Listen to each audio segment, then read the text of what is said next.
ఈ క్షణంలో కృష్ణ గుండె కొట్టుకుంటున్న వేగం ఎక్స్ప్రెస్ ట్రైన్ కి ఏమాత్రం తీసిపోదు. గుడ్డు పైనున్న పెంకు పగలగొట్టుకుని బయటకొచ్చిన కోడి పిల్ల ఈ ప్రపంచాన్ని చూసి ఎంత వండర్ఫుల్ గా ఫీల్ అవుతుందో, కృష్ణ కూడా తన ఒరిజినల్ మైండ్ సెట్ నుంచి బయటకొచ్చి ఈ మ్యాజిక్ ప్రపంచాన్ని చూసి దాని గురించి పూర్తిగా తెలుసుకోవాలనే ఆతృతలో ఉన్నాడు. గత కొద్ది రోజులుగా అతని చుట్టూ జరుగుతున్న మార్పులను Krishna జీర్ణించుకోలేకపోతున్నాడు.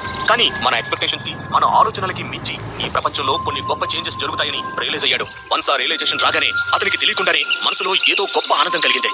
All of a sudden love at first sight లో ఒక అమ్మాయితో ప్రేమలో పడితే ఎలాంటి ఫీలింగ్ ఉంటుందో కృష్ణకి అలానే అనిపించింది. సరిగ్గా అప్పుడే కృష్ణ పక్కన కూర్చున్న ఇద్దరు అబ్బాయిలు ఆ సిల్వర్ మ్యాన్ ని చూస్తూ, రేయ్ అతని పేరు నందగోపాల్, మన స్కూల్ నుంచి టాప్ ర్యాంక్ తెచ్చుకుని సిటీలో ఉన్న ఫేమస్ కాలేజ్ లో విండ్ ఎలిమెంట్ టాపిక్ నుండి హై గ్రేడ్ మ్యాజిక్ నేర్చుకుని టాప్ మెజిషియన్ అయ్యాడు అని మాట్లాడుకుంటున్నారు. ఆకాశంలో ఆ నందగోపాల్ ని చూసిన తర్వాత కృష్ణ మనసులో, ఒకవేళ నేను కలలో ఉన్నా లేదా వేరే ప్రపంచంలో ఉన్నా సరే విండ్ వింగ్స్ అనే మ్యాజిక్ నేర్చుకుంటాను, ఆ మ్యాజిక్ నేర్చుకుని హాయిగా ఆకాశమంతా విహరించి రావాలని ఉంది అని అనుకున్నాడు. కానీ నందగోపాల్ లాగా విండ్ వింగ్స్ మ్యాజిక్ నేర్చుకోవాలంటే మంచి మార్క్స్ తో ఎగ్జామ్ పాస్ అవ్వాలి. దానికి కృష్ణ చేతిలో ఉన్న సమయం చాలా తక్కువ. మామూలుగా అయితే